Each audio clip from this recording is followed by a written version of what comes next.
You ever get that feeling? Like you're being watched? I was staying in a cheap motel for the night, just off Route 18. I was in my room, bored, flipping through channels, when my stomach suddenly growled at me. I hadn't eaten since lunch, so I grabbed some cash and decided to head out to the vending machine I'd seen earlier. It was quiet. It was cold, and I was already looking forward to getting back to my room. I stood there, staring into the vending machine, trying to decide between pretzels or chocolate. But suddenly, I felt a chill, like someone was watching. A man stood just over my shoulder, tall, pale, and wearing stained blue overalls. I tried to play it cool. "Can I help you?" I asked, but he didn't answer. Instead, he started walking towards me, fast, so I bolted. My heart raced as he chased me all the way through the parking lot and back to my room. I burst through the door just in time and slammed it shut. I couldn't breathe. My chest was pounding. "What the hell does he want?" I cried, trying to catch my breath. I thought I was safe. Then, the door handle started to rattle. My blood ran cold. He was trying to get in. The whole door shook on its hinges as he banged and pounded against it relentlessly. I ran to the bathroom, crawled into the tub, and prayed he would just go away. But the banging got louder, louder, louder, louder. Then, he was inside. I froze. I could hear his footsteps getting closer and closer.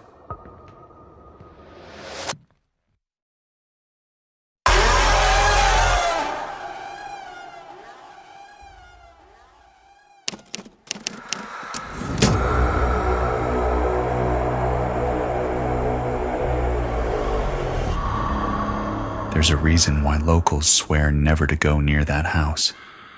I never did. Until tonight. I was walking my dog Benji through an old cornfield behind my place. It was late, maybe close to midnight.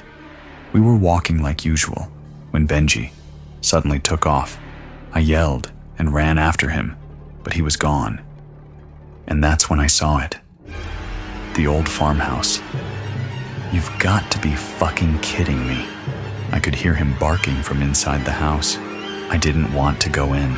Every part of me screamed, "Don't," but I had to. He's my dog. I walked inside and looked around, the hairs prickling down the back of my neck as I slowly creeped up the stairs. I entered one of the rooms, and there he was. He was just sitting there, staring at the wall, almost like he could see something I couldn't.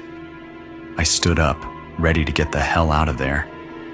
But I noticed something in the far distance, from outside the window.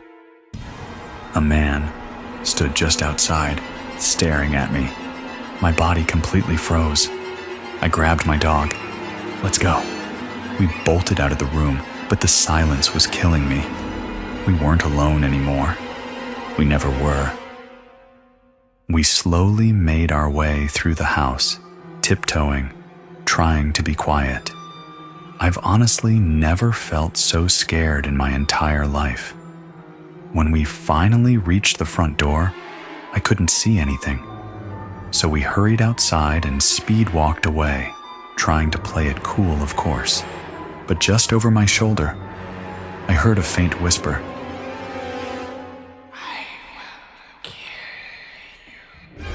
He was there, the man, standing by the window. We sprinted through the cornfield, all the way back to my house. We burst through the door, slammed it shut, and ran straight to my room. I can't sleep. Every time I close my eyes, I see him, just standing there, watching me.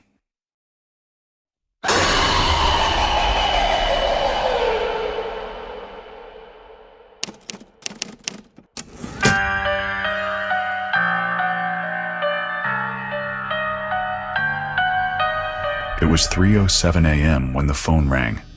Sarah jolted awake, her heart pounding as the shrill sound cut through the silence. She stared at the glowing screen, her breath catching in her throat. The same unknown number. The same time. The same heavy, ragged breathing as soon as she answered. She slammed the phone down, her hands trembling. This was the 7th night in a row. 7 nights of the same call, the same suffocating silence on the other end. Sarah already tried phoning the police, but they wouldn't listen. They brushed it off as just a simple prank. But Sarah knew something was up. This didn't feel like a prank at all, but something with a far more insidious agenda. Tonight, she wasn't alone. Her best friend Rachel was sprawled on the couch, a half-empty wine glass in her hand. They'd spent the evening having a girls' night, laughing over bad movies, snacks, greasy food, but the mood was about to shift. As the clock inched closer to 3 a.m., Sarah grew tense. She hadn't told Rachel about the calls, not yet. "Hey, you okay?" Rachel asked, noticing Sarah's unease. Sarah hesitated, then spilled everything. The calls, the breathing, the way it felt like someone was watching her every night. Rachel listened, but didn't really take it seriously. Instead, she laughed. Sarah shook her head. "It's not funny," she said with a faint chuckle. A mischievous grin spread across Rachel's face. "Why don't we call him back? You never know. He might be kinda cute." "What? No," Sarah protested. "Come on. It's probably just some loser trying to scare you." Sarah hesitated. "Fuck it," she said with a nervous grin tugging her lips. Rachel grabbed the phone and dialed the number. The room fell silent as they waited and waited. The tension grew thick as Sarah's heart raced with every ring. The phone rang once, twice, 3 times, and then they heard it. A faint ringing sound, but it wasn't coming from the phone. It was coming from upstairs. Sarah's blood ran cold. Her eyes darted to the staircase. "Sarah, who's upstairs?" "I don't know. I live alone."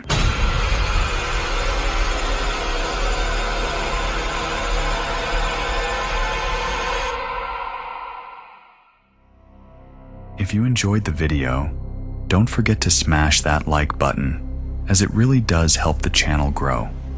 And if you're new here, welcome to Fear Inc., your premier destination for all things horror. So hit that subscribe button, turn on notifications, and let the fear begin.